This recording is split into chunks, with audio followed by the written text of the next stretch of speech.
Baik, selamat pagi buat semuanya. Hari ini hari Jumat, puasa sebentar lagi ya. Kebetulan saya ada di Pesona. Di sini saya akan mengerjakan tugas. Tadi itu bangun jam 4 langsung sahur, langsung tidur lagi, bangun jam 8.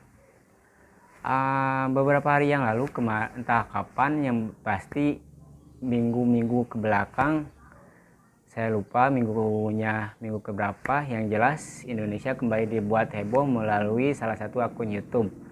Namun yang membuat kehebohan itu sendiri bukanlah sebuah prestasi, melainkan kebalikan dari prestasi itu sendiri.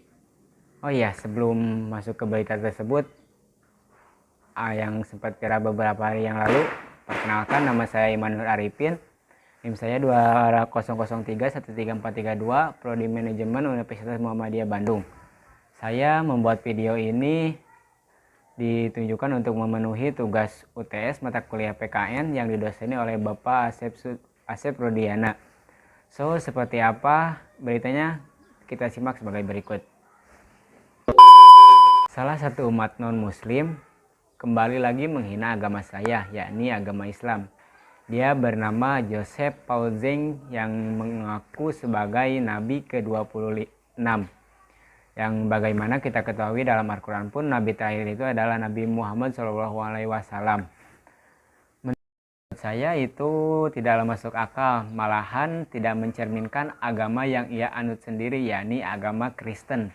Dari cara dia berbicara, dari cara dia menyampaikan yang sempat viral itu, bahkan mencoreng kekristenan itu sendiri, yang seharusnya tidak boleh diucapkan, tidak boleh mencibir, membuat kebencian, terus membuat narasi yang dapat seolah-olah membuat kericuhan, huru-hara di mana-mana, yang jelas itu merendahkan iman itu sendiri, baik itu agama Kristen maupun agama saya, yakni agama Islam.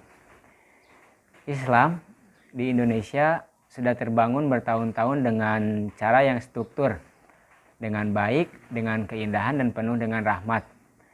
Yang bahkan warga non-muslim pun ngerasain keindahan yang dibuat oleh Islam tersebut.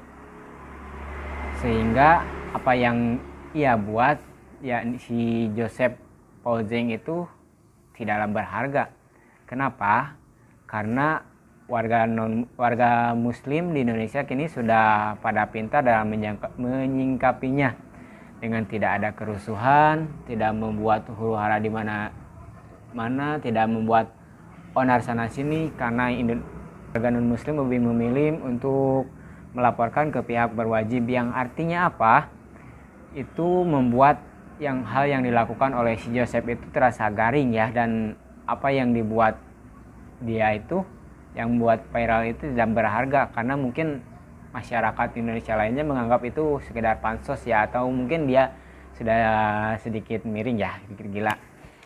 Bicara soal kasus Joseph Paul Zeng itu, Indonesia mengatur dalam pasal 156A KUHP yang dalam isinya itu Indonesia melarang setiap orang dengan sengaja di muka umum mengeluarkan perasaan atau melakukan perbuatan yang bersifat permusuhan, penyalahgunaan, atau penodaan terhadap suatu agama yang dianut, atau dengan maksud supaya orang tidak menganut agama apapun. Kesimpulannya, kita sebagai warga muslim harus bisa saling toleransi terhadap umat beragama, saling menyikapi dengan baik, saling menghargai, dan tidak menghina agama lain. Karena Indonesia itu bukanlah negara yang suka berdebat ya, karena Indonesia negara yang penuh dengan toleransi dan diakui oleh hukum. Mungkin sekian ya pendapat saya tentang penistaan agama di Indonesia ini. Sebenarnya ada banyak sih yang penistaan agama yang ada di Indonesia, namun karena waktunya tidak cukup, mungkin cukupkan sekian. Wassalamualaikum warahmatullahi wabarakatuh.